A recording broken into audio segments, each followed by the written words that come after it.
Hoy estamos a 26 de mayo de 2025. Estamos a 5 días de que México se lleve a cabo un evento que sin duda va a marcar la historia nacional. Un evento de un cambio institucional formal al cambiar el esquema de elección del Poder Judicial en su conjunto. Quédate a ver este video en donde vamos a hacer un repaso muy breve de qué es lo que ha sucedido con el sistema de justicia en México a partir del virreinato hasta nuestros días. Antes de la independencia de México, la administración de justicia estaba en manos de varias figuras y instituciones del virreinato de la Nueva España. Algunas de las figuras e instituciones clave incluían, en primer lugar, al virrey. El virrey era la máxima autoridad en el virreinato de la Nueva España y tenía facultades judiciales. Podía dictar sentencias y resolver disputas. La otra institución era la Real Audiencia. La Real Audiencia era un tribunal superior que se encargaba de administrar justicia durante el virreinato.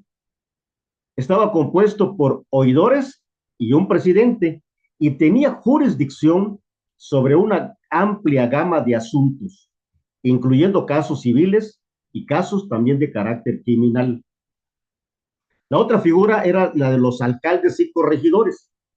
Los alcaldes mayores y corregidores eran funcionarios que administraban justicia en las provincias y los pueblos del virreinato.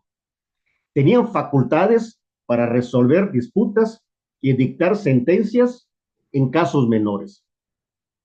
También existía una figura relevante en el virreinato, que eran los tribunales eclesiásticos.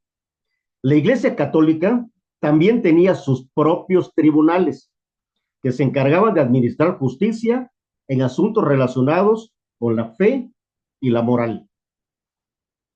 Estas figuras y instituciones administraban justicia de acuerdo con las leyes y ordenanzas del Reino de España, y su autoridad se extendía a todos los habitantes del virreinato de Nueva España.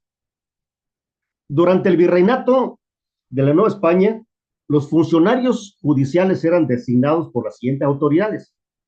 El rey de España, por ejemplo, el rey de España tenía la autoridad para nombrar a los funcionarios judiciales más importantes, como los oidores de la Real Audiencia y los virreyes. El virrey, la figura designada por el rey, ya en el virreinato, también tenía facultades para nombrar a algunos funcionarios judiciales, como los alcaldes mayores y corregidores, aunque estos nombramientos debían ser confirmados por el rey o el Consejo de Indias. La otra institución, el Consejo de Indias. El Consejo de Indias era un órgano asesor del rey que se encargaba de administrar la justicia y gobierno en las colonias americanas. Tenía facultades para nombrar a algunos funcionarios judiciales y asesorar al rey en la toma de decisiones. En general, durante esta época, la designación de funcionarios judiciales se basaba en la lealtad al rey y a la corona española, así como en la experiencia y la capacidad de los candidatos. Sin embargo, como en todo proceso, también había casos de nepotismo y favoritismo en la designación de estos funcionarios judiciales. Más adelante, en la época independiente, ya cuando se estaban iniciando el proceso de independencia, en México se instituye la Suprema Corte de Justicia de la Nación. Esta tiene una rica historia que remonta al año de 1808, cuando se inició el movimiento de independencia. Los orígenes de la Suprema Corte de Justicia la podemos encontrar en el periodo que va de 1808 a 1847.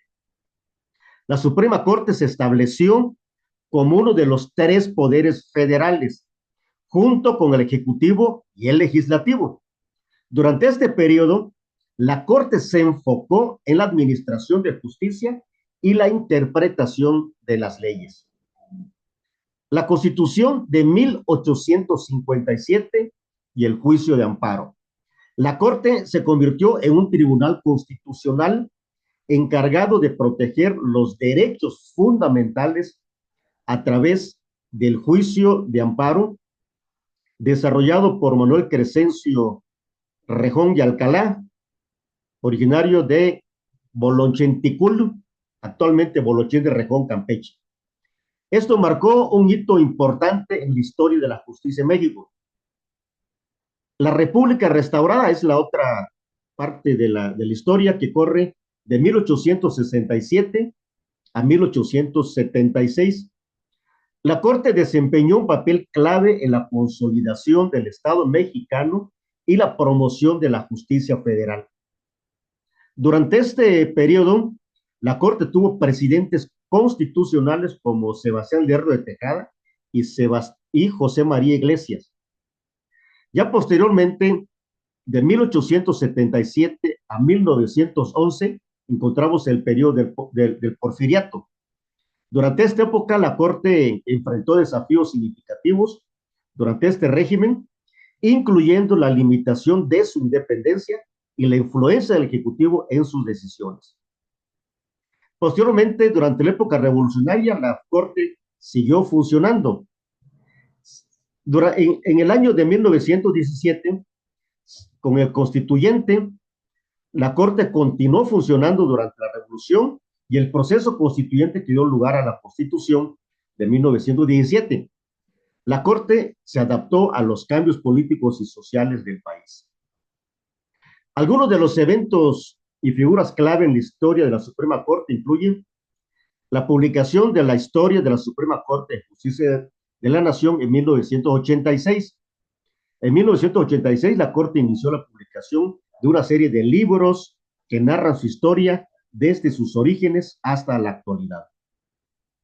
La importancia de la jurisprudencia. La Corte ha desempeñado un papel fundamental en la creación de jurisprudencia en México a través de sus sentencias y decisiones. Las jurisprudencias vienen a complementar el texto constitucional a partir de lo que sucede realmente en cada uno de los juicios y que pueden modificar o pueden enriquecer el bagaje legal que tenemos. La evolución de la Corte ha experimentado cambios significativos a lo largo de su historia, incluyendo la expansión de sus facultades y la modificación de su estructura. Después de la independencia de México, la designación de funcionarios judiciales se llevó a cabo de la siguiente manera. El presidente de la República tenía la facultad de nombrar a los ministros de la Suprema Corte de Justicia de la Nación, aunque estos nombramientos debían ser ratificados por el Senado.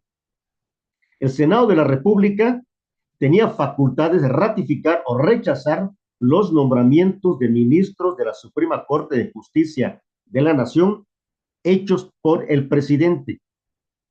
La Suprema Corte de Justicia, en algunos casos, la Suprema Corte de Justicia de la Nación tenía facultades para nombrar a funcionarios judiciales inferiores como jueces y magistrados.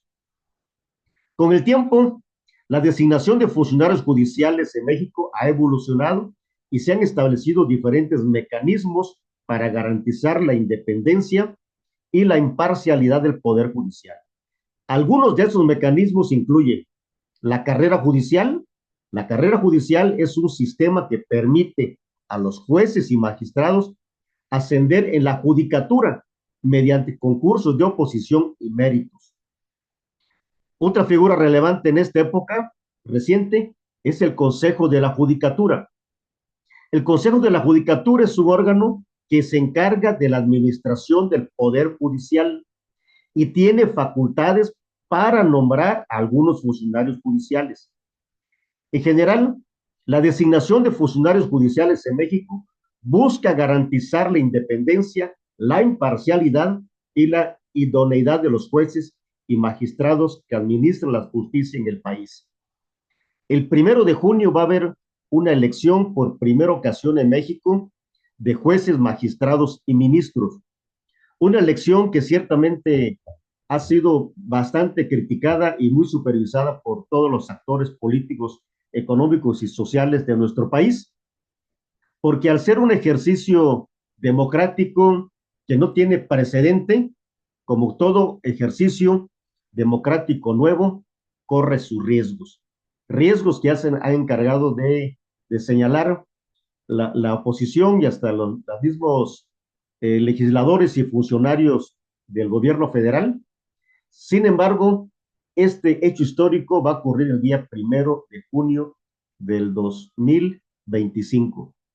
Va a ser una fecha que va a quedar inscrita en los anales de la historia nacional.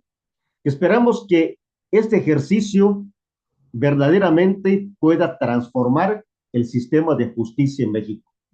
Las posibilidades de retroceso también son bastante amplias, dado que este mecanismo que se está utilizando rompe con toda la dinámica y trayectoria de desarrollo institucional que que venía teniendo la Corte, la Suprema Corte de Justicia de la Nación, es decir, el buscar una mayor independencia y una mayor especialización de sus jueces y ministros.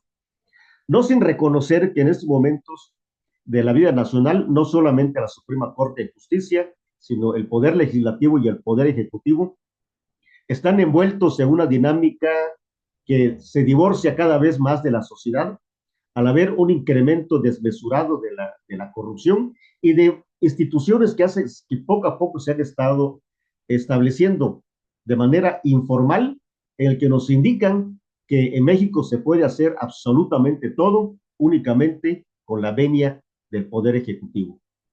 Y este proceso, que ha sido muy criticado, por supuesto que ha sido muy criticado porque desde un principio encontramos una dinámica de selección que ha sido sumamente criticada. Sin embargo, lo que sí podemos señalar es que por el lado de la oposición tampoco hay una sola alternativa para poder entrarle al tema del desarrollo institucional del Poder Judicial que elimine esas posibilidades que tiene actualmente de ser presa de la corrupción y de que los justiciables únicamente pueden resolver sus asuntos a través de los billetazos. Esto creo que tiene que cambiar en México. Desde este canal, el Doctor UTV, nosotros quisiéramos que este proceso, con independencia de los que participen o no participen, los llamados a no votar o los llamados para que la gente vote, lo que queremos es de que toda vez que se ha decidido un curso de acción, pues se lleve con la mayor transparencia posible y sobre todo que quienes salgan electos, independientemente de todos los problemas que se tengan durante esta etapa de elección, lleguen juzgadores que realmente tengan ejerzan la justicia ciega, como reza uno de los principios para todos los abogados. Entonces, lo que nosotros quisiéramos es de que este 1 de junio, pues hubiera un proceso en paz. Los que quieran ir a votar lo pueden hacer con toda libertad y los que decidan no hacerlo, pues tampoco sea fruto del escarnio. Sin embargo, es evidente de que la votación va a ser válida con la cantidad de votantes que asistan a las urnas. Yo soy Cruz Alberto Hernández y les invito a ver estos videos en el canal del Doctor UTV, que tiene la única finalidad de democratizar el conocimiento.